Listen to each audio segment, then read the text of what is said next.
అదిరన్ సంచ మహేశ్వరంకి అతి సమీపంలో HMDA approved villa ప్లాట్లు ఈఎంఐ మరియు బ్యాంక్ లోన్ సౌకర్యం అందుబాటులో. తెలంగాణలోనే 3 ముఖ్యమైన దేవాలయాలు ఉన్నాయి. అవేంటంటే ఒకటి సీతారాం బాగులో ఉన్నటువంటి రామాలయం, మరొకటి హర్మాన్ ఘాట్ లో ఉన్నటువంటి ఆంజనేయ స్వామి టెంపుల్, ఇక ముఖ్యమైనటువంటిది జియాగూడలో ఉన్న రంగనాథ స్వామి టెంపుల్.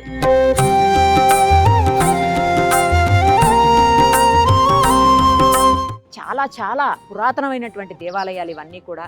దాదాపు 450 ఏళ్ల నాటి ఆలయం ఈ ఆలయం అయితే. ప్రస్తుతం అక్కడే మనం ఉన్నాము. న్యూ ఇయర్ సందర్భంగా ఒక్కసారి స్వామివారికి వైకుంఠ ఏకాదశి పర్వదినానికి 5 రోజుల పాటు కంటిన్యూస్ గా పూజలు అవుతా ఉన్నాయి. 3వ తారీఖు వరకు కూడా ఈ పూజలు కొనసాగుతాయని తెలుస్తుంది. లోపలికి వెళదాం. స్వామివారికి ప్రత్యేకమైనటువంటి అలంకరణ చేశారు, అవన్నీ చూసేద్దాం. ఇంకొక స్పెషల్ ఏంటంటే ఇప్పుడు మనం ఎక్కడైతే నిలబడి ఉన్నామో ఇదంతా కూడా పుష్కరిణి ఉంది కింద.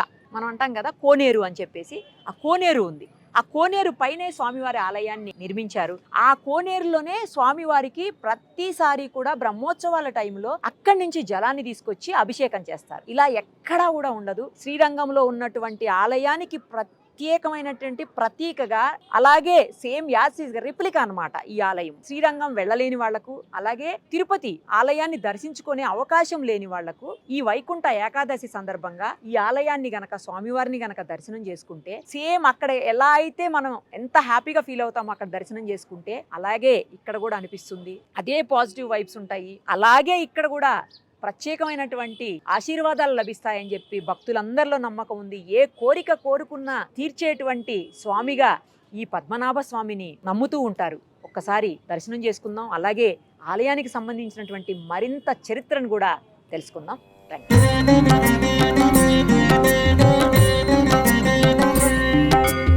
ఆలయం లోపలకు ఎంటర్ అయిపోయాము. వైకుంఠ ఏకాదశి సందర్భంగా అద్దాల మండపాన్ని తయారు చేశారు. ప్రతి సంవత్సరం కూడా ఒక్కొక్క అలంకరణ ఇక్కడ జరుగుతూ ఉంటుంది. ఈసారి అద్దాల మండపాన్ని ఏర్పాటు చేశారు, స్పష్టంగా చూడొచ్చు. ఇది 3వ తారీఖు వరకు ఇలాంటి అలంకరణ ఇక్కడ ఇలాగే కొనసాగుతుంది. ఒక పాజిటివ్ వైబ్స్ అయితే ఈ ఆలయంలో అనిపిస్తున్నాయి. మార్నింగ్ నుంచి మేము ఇక్కడే ఉన్నాము. జనవరి 1 సందర్భంగా ఆలయాన్ని ఒక్కసారి మేము దర్శనం చేసుకుని మీకు కూడా దర్శనం చేయించాలన్న ఉద్దేశంతో వచ్చున్నాము. నంగనూరు వానమాముల జియర్ స్వామికి కలలో ప్రత్యక్షం అయ్యి రంగనాథ స్వామి ఇక్కడ ఇలా జీర్ణోద్ధరణ అయిపోయినటువంటి దేవాలయం ఉంది అని ఆయన కల్లో వస్తే ఆయన మళ్ళీ పునరుద్ధరించినటువంటి పరిస్థితి.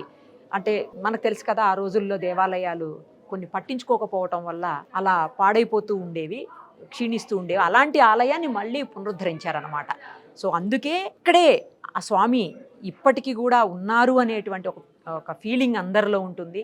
కారణం ఏంటంటే ఎన్నో సంవత్సరాల నుంచి ఆ స్వామి ఇక్కడే స్వయంభూగా వెలిశారు అని ఒక నమ్మకం ఉంది. సో అందుకోసం అని చెప్పేసి స్వామివారిని దర్శనం చేసుకుంటే అంతా మంచే జరుగుతుందని ఒక నమ్మకం ప్రగాఢంగా భక్తుల్లో ఉంటుంది. ఏ రోజైతే వైకుంఠ ఏకాదశి ఉందో ఆ రోజు ఏకంగా 1,25,000 మంది భక్తులు స్వామివారిని దర్శనం చేసుకున్నారంటే మనం స్వామివారి మహత్తునే అర్థం చేసుకోవచ్చు. తర్వాత ప్రతి నెల రేవతి నక్షత్రం రోజు స్వామివారికి ప్రత్యేకంగా అభిషేకం చేస్తారు. ఒక్కరోజే అభిషేకం జరుగుతుంది స్వామివారికి, అది ఆ రోజే. స్వామివారిని దర్శించుకోవడానికి ముందే శ్రీరంగనాయకి అమ్మవారి ఆలయం ముందే ఉంటుంది. దర్శనం చేసుకుని ఆ తర్వాత స్వామివారి దర్శనానికి వెళ్తుంటారు. ఆ వజ్ర కవచం కనిపిస్తుంది చూడండి అమ్మవారికి. ప్రత్యేకంగా వైకుంఠ ఏకాదశి సమయంలో మాత్రం 5 రోజులు మాత్రమే అమ్మవారిని ఈ రకంగా అలంకరిస్తారు. ఇంకొకటి, అమ్మవారికి ప్రతి శుక్రవారం కూడా అభిషేకం చేస్తారు. 21 వారాల పాటు అభిషేకంలో పాల్గొని అమ్మవారికి పూజ చేస్తే సంతానం లేని వాళ్ళకి సంతానం కలుగుతుంది, అలాగే వివాహం కాని వాళ్లకు వివాహం జరుగుతుంది అనేటువంటి ఒక ప్రగాఢ విశ్వాసం కూడా ఇక్కడ భక్తుల్లో ఉంది. ఒకసారి స్వామివారిని కూడా చూద్దాం, ఎందుకంటే స్వామివారు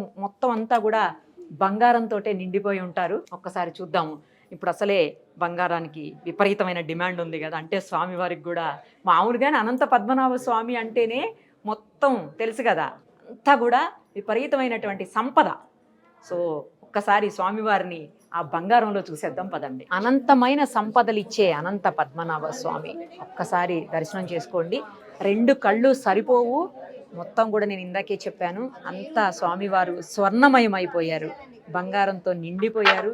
ఇప్పుడు అసలే బంగారం విలువ తెలిసిందే. ఇక స్వామివారు ఎప్పుడు కూడా సంపదలకి కొలువై ఉంటారు. స్వామివారు అసలు అనంత పద్మనాభ స్వామి అంటేనే మొత్తం సంపద. స్వామివారికి ముందు మనకు కనిపిస్తుంది క్షీరసాగర మదనానికి సంబంధించినటువంటి ఆ ప్రతీక ఎలా ఉంటుందో సేమ్ అలాగే ఉంది.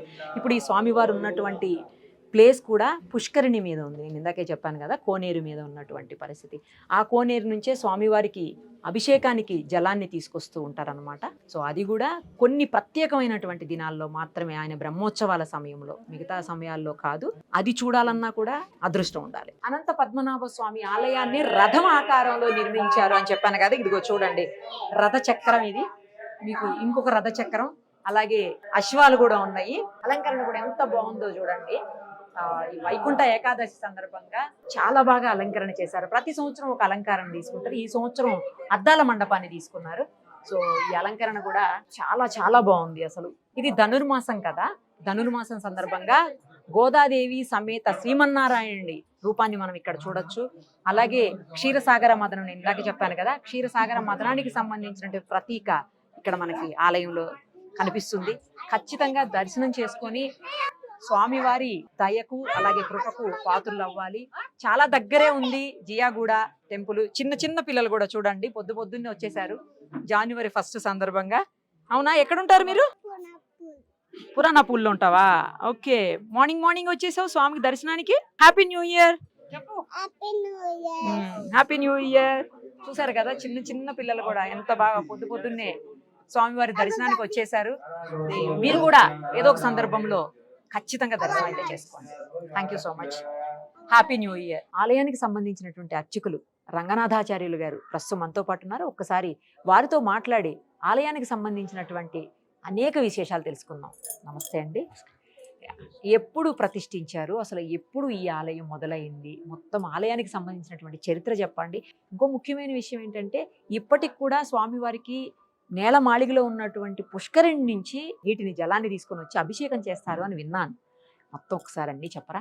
దాదాపు 450 సంవత్సరాలు పూర్వము, అంటే ఈ చార్మినార్ నిర్మాణానికి పూర్వమే భాగ్యనగరంలో 3 దేవాలయాలు పురాతన దేవాలయాలుగా ముందు నుండి మనకి చెప్తూ ఉన్నారు. ఆ 3 దేవాలయాలు ఏంటి అంటే, ఒకటి జియాగూడ రంగనాథ స్వామివారి దేవాలయం, సీతారాంబాగ్లో రామాలయము, అదేవిధంగా కర్మాన్ ఘాట్ ఆంజనేయ స్వామి దేవాలయం అని చెప్తూ ఉన్నారు. అయితే ఈ మూడిట్లో కూడా విశేషించి ఈ జియాగూడ రంగనాథ స్వామి దేవాలయానికి ప్రత్యేకత ఏంటి అంటే, శ్రీరంగ క్షేత్రంలో ఏ విధంగా అయితే రంగనాథ స్వామి వారు వేంచేసి ఉంటారో అదే విధంగా ఇక్కడ కూడా అదే రూపురేఖలతో ఇక్కడ రంగనాథ స్వామి వారు వేంచేసి ఉండడం చాలా విశేషం అనమాట. ఈ రంగనాథ స్వామి వారి దేవాలయాన్ని ప్రతిష్ఠించే ప్రక్రియకి పూర్వము రంగనాథ స్వామి వారు ఇక్కడ వెలిశారు అని మనకి స్థల పురాణం యొక్క ప్రాముఖ్యత ఉన్నది. వారు ఒక మహర్షి తపస్సు చేత ఇక్కడ వెలిశారు అని మనకి స్థల పురాణము. తరువాత కాలంలో ఈ ఆలయం జీర్ణోద్ధారం 450 సంవత్సరాలకి పూర్వము కలియన్ వానమామలై జీయర్ స్వామి వారు, అంటే మనకి శ్రీ వైష్ణవ సాంప్రదాయంలో ముఖ్యమైనటువంటి పీఠము వానమామలై పీఠం అంటూ ఉంటారు. ఆ వానమామలై పీఠానికి పీఠాధిపతులు కలియన్ వానమామలై జీయర్ అని చెప్తూ ఉంటారు. వారు తమిళనాడులో వానమామలై క్షేత్రంలో ఉంటారనమాట. వారు ఈ దక్షిణ దేశ యాత్ర చేస్తూ ఈ ప్రాంతానికి వచ్చినప్పుడు ఈ ప్రాంతంలో ఉండే వారందరూ కూడా వాళ్ళ కోసం ఒక నివాస స్థానాన్ని ఏర్పాటు చేశారు. అందుకోసమని ఇక్కడ జీయర్ స్వాములు ఎక్కువగా నివాస స్థానాన్ని ఏర్పాటు చేశారు.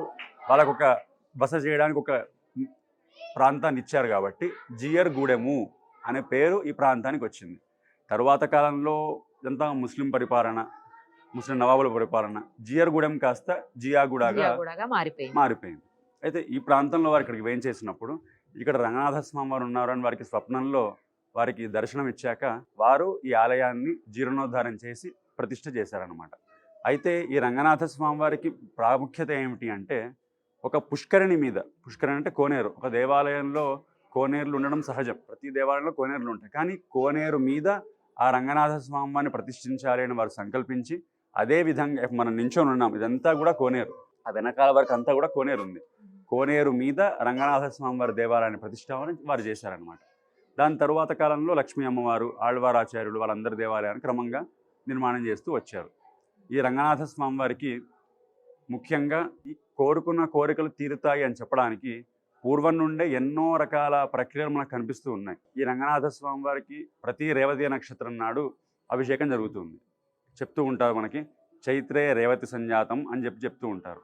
చైత్రమాసంలో రేవతి నక్షత్రం నాడు మళ్ళీ ఈ రంగనాథ స్వామి వారి పునఃప్రతిష్ఠ జరిగిందనమాట. శ్రీరంగంలో ఉండే రంగనాథ స్వామి ముఖ్యమైనటువంటి మూర్తి ఆయన. వారు చైత్రమాసంలో వచ్చే మొదటి రేవతి నక్షత్రం అంటే ఉగాది నాడు వస్తుంది మనకి.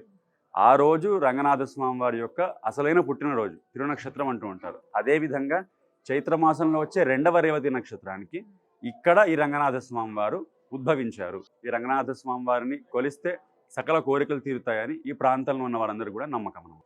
ఎస్పెషల్లీ ఈ ఏదైతే ఇప్పుడు మనకి ఉత్తర ద్వార దర్శనం చేసుకుని 5 రోజులు ఉంటుందో వైకుంఠ ఏకాదశి సందర్భంగా చాలా స్పెషల్గా పూజలు అవుతాయని విన్నాను. అవును. అయితే మనకి సాధారణంగా ఒక్కొక్క దేవాలయానికి ఒక్కొక్క ప్రత్యేకత, ప్రతి దేవాలయంలో స్వామిని అర్చిస్తూ ఉంటారు, అది సహజమే. కానీ తిరుమల క్షేత్రానికి వెళ్ళారనుకోండి, తిరుమల బ్రహ్మోత్సవాలకి చాలా ప్రాధాన్యత అవును. ఎక్కువ. అదేవిధంగా వైకుంఠ ఏకాదశి అంటే రంగనాథ స్వామి వారికి ప్రాముఖ్యత ఎక్కువ. మనకి శ్రీరంగ క్షేత్రంలో ఉత్తర ద్వార దర్శనం ఏ విధంగా అయితే జరుగుతుందో రంగనాథ స్వామికి అదే విధంగా ఇక్కడ మనము ఆ ఉత్తర ద్వార దర్శనాలు చేస్తూ ఉన్నాం అనమాట. ఓకే. మరి ఏ క్షేత్రంలో లేకుండా ఇక్కడ ఈ ఆలయంలో జరిగేటటువంటి నిత్య ఆరాధన కైంకర్యాలు, అదేవిధంగా బ్రహ్మోత్సవాలు కానివ్వండి, వైకుంఠ ఏకాదశి ఉత్సవాలు, ఇవన్నీ కూడా మన దక్షిణ దేశంలో శ్రీరంగ క్షేత్రంలో ఎలా జరుగుతుందో అదే విధంగా జరగడం ఇక్కడ ప్రాముఖ్యత. ఈ వైకుంఠ ఏకాదశి ప్రాముఖ్యత మనం చూసుకుంటే ఇక్కడ వైకుంఠ ఏకాదశి నాడు ఉదయాన్నే 2 గంటలకి స్వామివారికి నవకలశ స్నపనము అంటారు. ఉదయాన్నే 2 గంటల ముందు సుప్రభాత సేవ, తరువాత స్వామిని మేల్కొల్పి నవకలశ స్థాపనము 9 కలశాలతో స్వామికి అభిషేకము, పాలు, పెరుగు, తేనె, పండ్లు ఇత్యాది ద్రవ్యాలతో అభిషేకాన్ని ముగించుకొని తోమాల సేవ, మనకి తిరుమల జరుగుతుంది తోమాల సేవ, అదే తోమాల సేవ అనే కార్యక్రమాన్ని ఇక్కడ కూడా మనం కల్పించామన్నమాట. 5 రోజులు జరుగుతుందంటండి ఇక్కడ. అవును, 5 రోజులు. అంటే 5 రోజుల ప్రాముఖ్యత ఏంటి అంటే సాధారణంగా రాపత్తు ఉత్సవాలు అంటూ ఉంటారు. వైకుంఠ ఏకాదశికి 10 రోజుల ముందు పగల్పత్తు ఉత్సవాలని, వైకుంఠ ఏకాదశికి తరువాత 10 రోజులు రాపత్తు ఉత్సవాలని జరుగుతూ ఉంటాయి. ఈ విధంగా మనకి దక్షిణ దేశంలో అన్ని దివ్య క్షేత్రాలు జరుగుతూ ఉంటాయి. ఈ ప్రాంతంలో మనకి కొన్ని క్షేత్రాల్లో మాత్రం మనకు కనిపిస్తుంది అనమాట. ఇక్కడ మన క్షేత్రంలో మనము 5 రోజుల పాటు కూడా రాపత్తు ఉత్సవాలు అంటే నమ్మాళ్ళవార్లకి సంబంధించినటువంటి రాపత్తు ఉత్సవములు 5 రోజులు రాపత్తు ఉత్సవాలను జరిపి ఈ 5 రోజులు కూడా భక్తులందరి కోసమని మనకి సాధారణంగా వైకుంఠ ఏకాదశి ఇంతకు ముందు కేవలం 3 రోజులు చేసేవారు. కానీ భక్తుల ఈ రాపత్తు ఉత్సవాలు మాత్రం మనకి 5 రోజులు ఉండేది. ఓకే. కానీ భక్తుల యొక్క తాకిడి పెరిగిపోయింది తర్వాత కాలంలో. భక్తులందరికీ కూడా సౌకర్యం కల్పించాలి, వారందరికీ కూడా వైకుంఠ ద్వార దర్శనం యొక్క సౌకర్యం కల్పించాలనే భావనతోనే 5 రోజులు అదే రంగనాథ స్వామి వారిని ఎటువంటి మార్పు లేకుండా అదే వైకుంఠ ఏకాదశి అలంకారంతోనే భక్తుల కోసమని 5 రోజులు వైకుంఠ ద్వార దర్శనాన్ని ఏర్పాటు చేసి 3వ తారీఖు వరకు, 3వ తారీఖు వరకు ఉత్తర 3వ తారీఖు ప్రారంభమైంది. ఓకే. 3వ తారీఖు వరకు కూడా 5 రోజులు మనకి వైకుంఠ ద్వార దర్శనం ఉంటుంది. భక్తులందరికీ కూడా వారి సౌకర్యార్థము 5 రోజులు స్వామివారికి వైకుంఠ ద్వార దర్శనాన్ని కల్పించాం. Thank you. సుమన్ టీవీలో మీ పర్సనల్ అండ్ బిజినెస్ ప్రమోషన్స్ కోసం కింది నెంబర్కి కాంటాక్ట్ చేయండి.